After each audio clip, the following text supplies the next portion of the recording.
Hey, how's it going, everybody? This is Kinama, and we're back doing some more V for Variety. It's been a while. It's actually been a long while since I recorded. Oops. Uh, yeah, so we're going to go through some things. But first off, hopefully you like the video. If you do, make sure to hit that thumbs up. I want to try to do more technical stuff. I mean, that's what modded's about. It's not really about, Minecraft. It's showing off things like this, uh, things like what I did over here.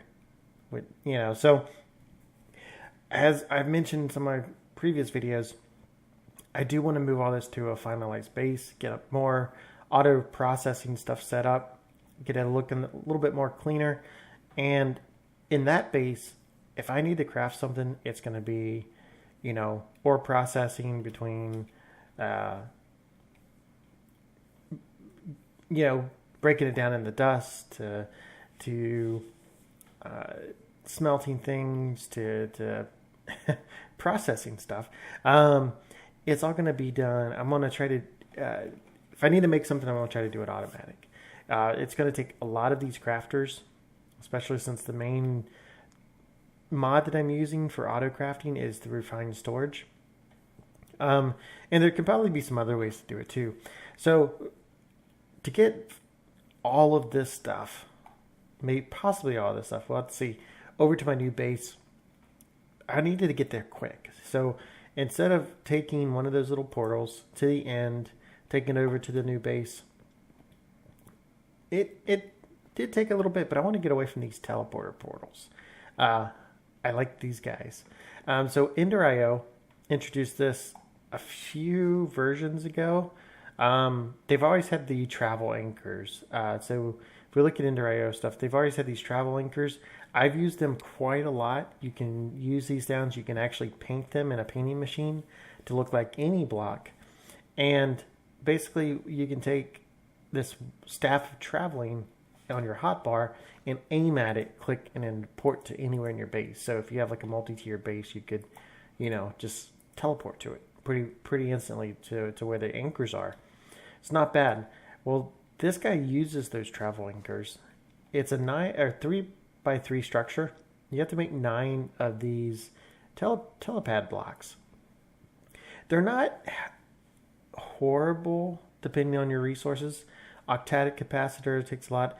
The ender crystal is really the biggest thing that takes quite a lot. And you need to have a vial of an enderman.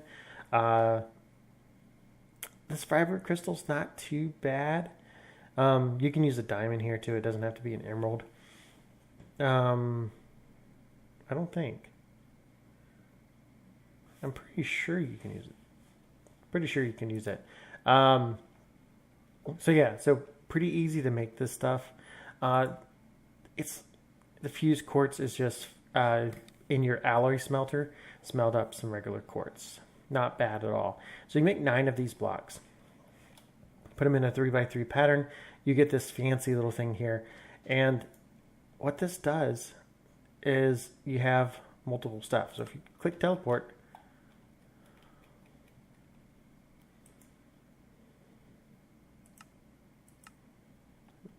you're going to have to be on it. You can see that spins and it will teleport. This thing will also teleport entities, like we could throw this on it.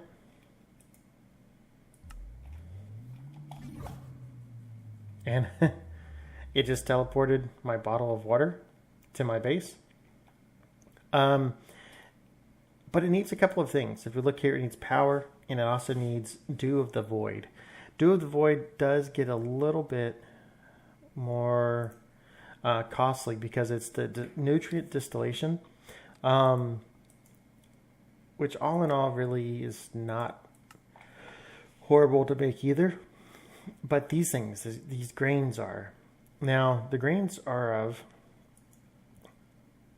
this one is a pulsing crystal, which, okay, that's a diamond. Yeah, that's an emerald. I was getting it backwards. And then, where is it? Grains of the end are these ender crystals that we've already looked at. So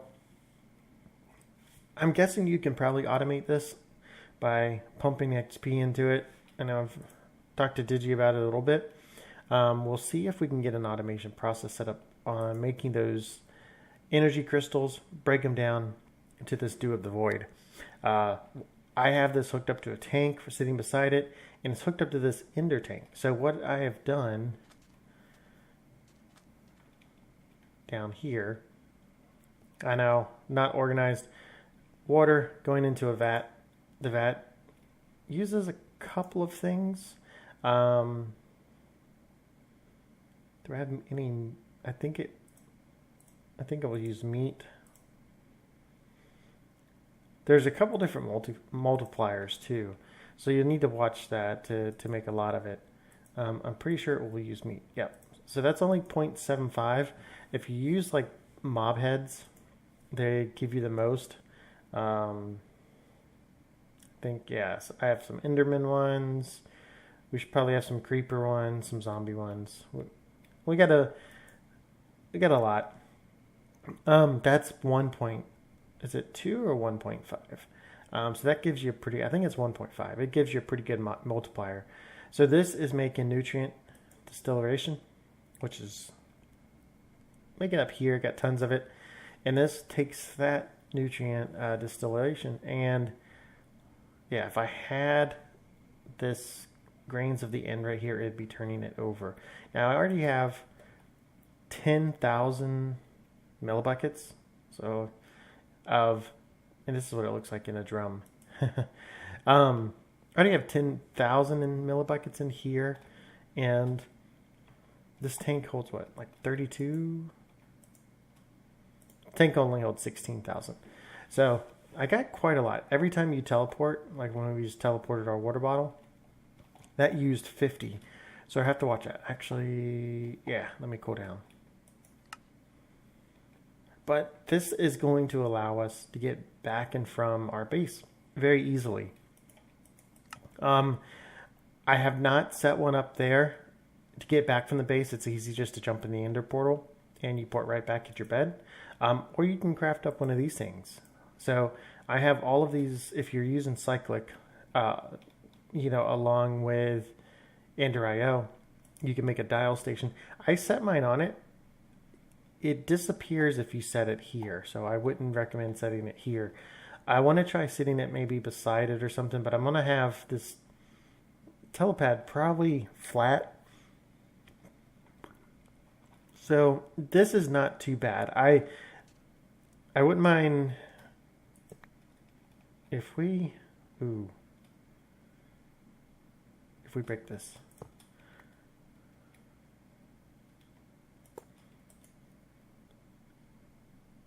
Enter target. Okay, so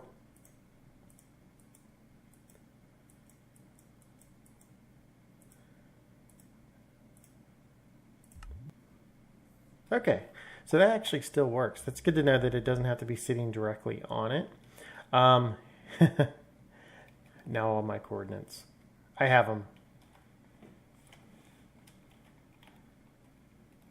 If we go straight for the mod. It's one of the reasons I held on to this. Just because I may need these coordinates at other locations. We can go right up to it. Where's space base?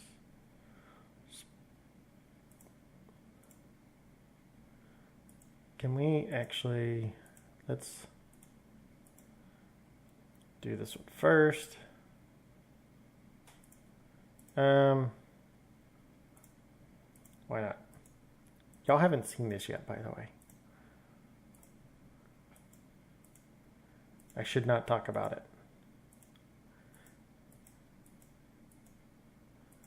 Kari's base, Digi's base. Digi's probably going to watch the video and ask why I put a Kari in front of him. So it's pretty easy. Come on. There we go. It wants to be picky sometimes.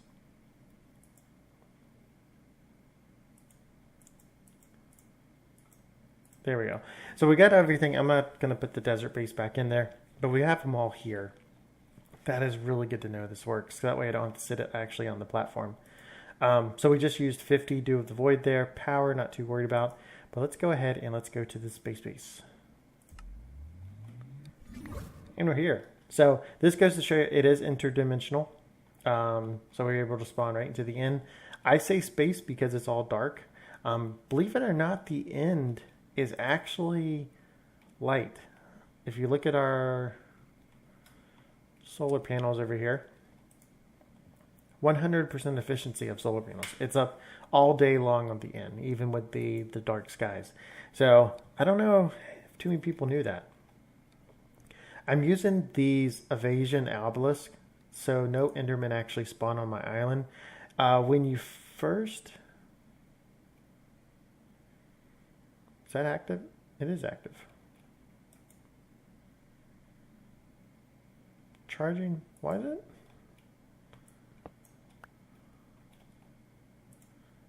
Oh, and I picked up my water bottle I sent through.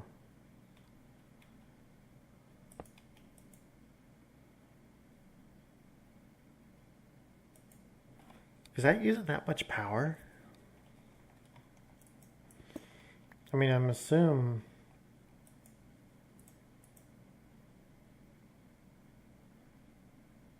Oh. That must be using quite a lot of power. By unremoving that, you see Endermen started spawning back. I wonder if... I'll have to do some tests with that.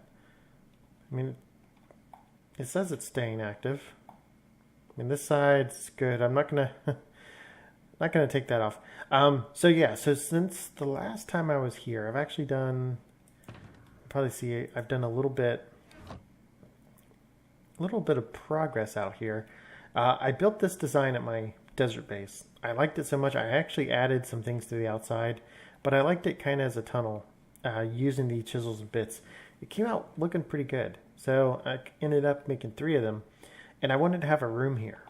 Here's a telepad, so probably in this block area I'll put the dial device.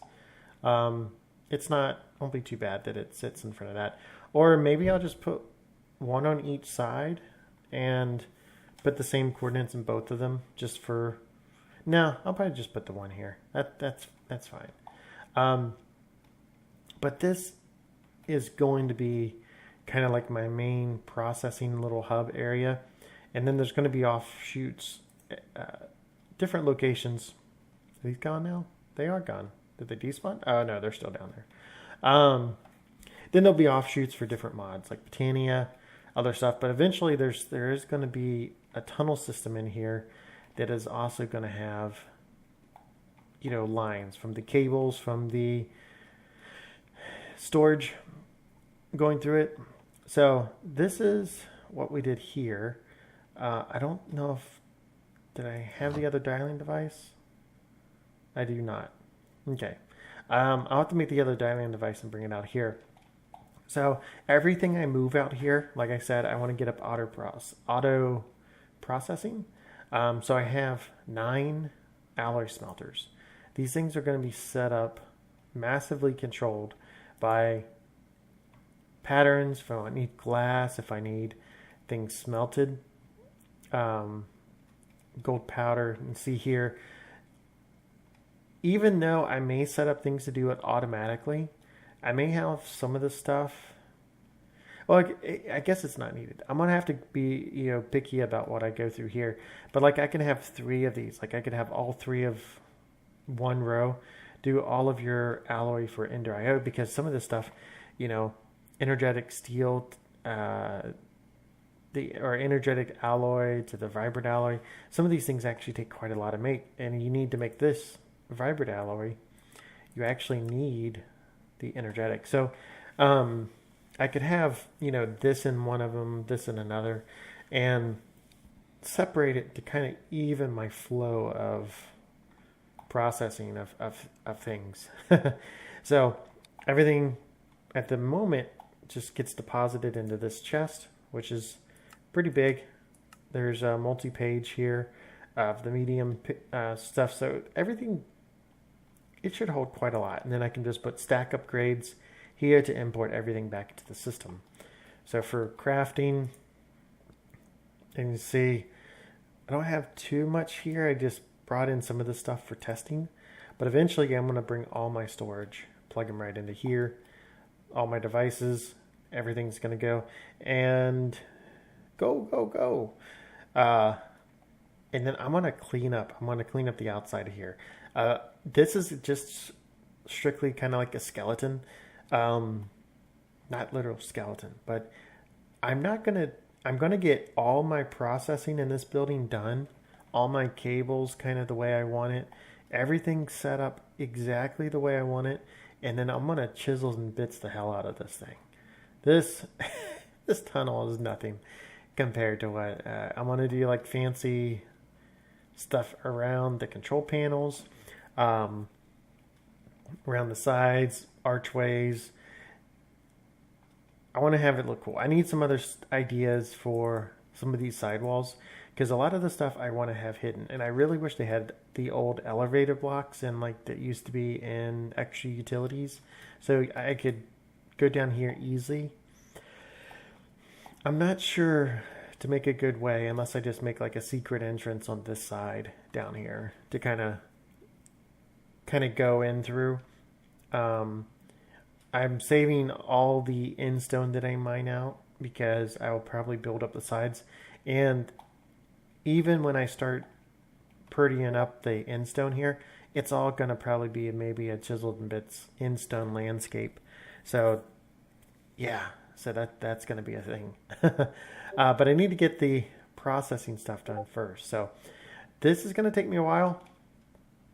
We got the elevator to get back and forth here. Or the telepad will work very nice. You can't use this end wing. If you see here, wrong dimension, you can't use that here. So to get back for now, I just have to jump in here.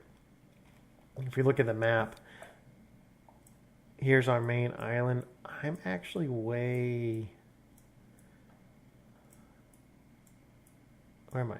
Right here, actually. So we're here. Here's my island. And eventually, I'm probably going to remove all these smaller ones. I don't want you to see any islands around mine. So, and then this will take us back to our desert base.